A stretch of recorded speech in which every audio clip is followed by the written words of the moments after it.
Hello, my name is Nova Knox, and today I'm going to be talking about complications that arise from minor brain injuries. A concussion or a mild brain trauma is not something everyone can shake off in a few weeks.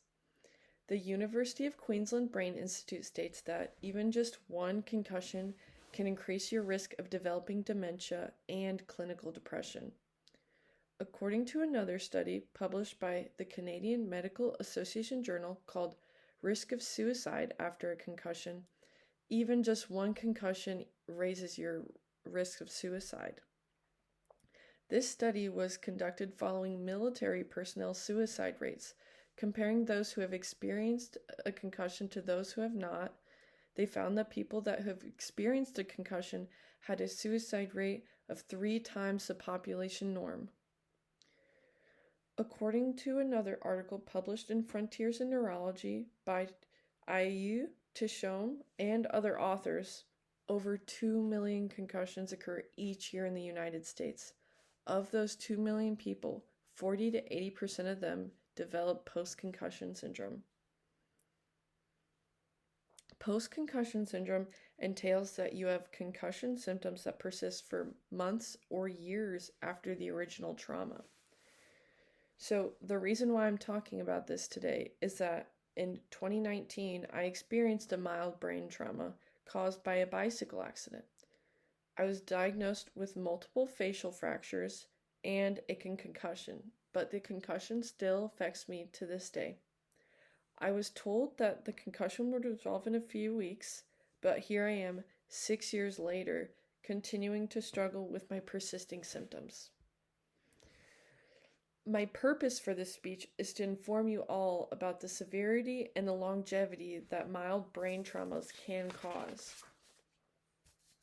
So, in this speech, I'm going to cover 3 main points supporting my overall purpose. 1, the cognitive, personality, and behavioral changes after a concussion. Secondly, how post-concussion syndrome is diagnosed. And thirdly, how post-concussion syndrome affects people's lives. First, I'm going to talk about the symptoms one can experience after a concussion. After a mild blow to the head causing a concussion, people can experience an array of symptoms that can negatively affect their quality of life. General pain and discomfort such as headaches, dizziness, fatigue, insomnia are all seen as symptoms of post-concussion syndrome. Emotional or cognitive symptoms can include anxiety, depression, memory loss, attention deficit, and irritability are also all seen as symptoms. All of these symptoms can affect one's quality of life, causing more pain, lack of sleep, dangers of injuring again, and reduced social interactions. Secondly, I will discuss the methods and criteria that is used to diagnose someone with post-concussion syndrome. Post-concussion syndrome is diagnosed when a person has persistent symptoms a month after the injury under the CDC guidelines.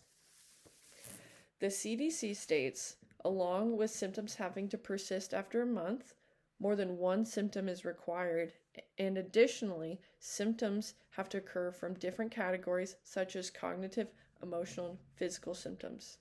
So your symptoms have to be arranged in the different categories. Thirdly, I will discuss how these lasting concussion symptoms can affect people's lives. The lasting effects of a concussion can have a large impact on a person's life in a negative manner. There is not necessarily treatment for post-concussion syndrome, just ways you can manage your symptoms. These symptoms can continue for years and even worsen with age. Dementia is put at a higher risk, and you're more likely to be prone to mental health disorders after your injury, according to the University of Queensland Brain Institute. So, to recap ideas and information presented here, concussions can cause life-altering effects that can be persistent for weeks, months, years, or indefinitely. Post-concussion syndrome is very abstract because everyone experiences different symptoms that make up the diagnosis. Concussion symptoms can also worsen the quality of someone's life. The purpose of this presentation was to inform you that mild brain injuries can cause an array of debilitating symptoms that can be permanent or last much longer than what is considered to be normal. And lastly, a concussion is an invisible injury that can happen to anyone. The symptoms are subjective to each individual and can cause hardships to any human. Concussions do not discriminate. Thank you so much for your time and hearing me. Thank you.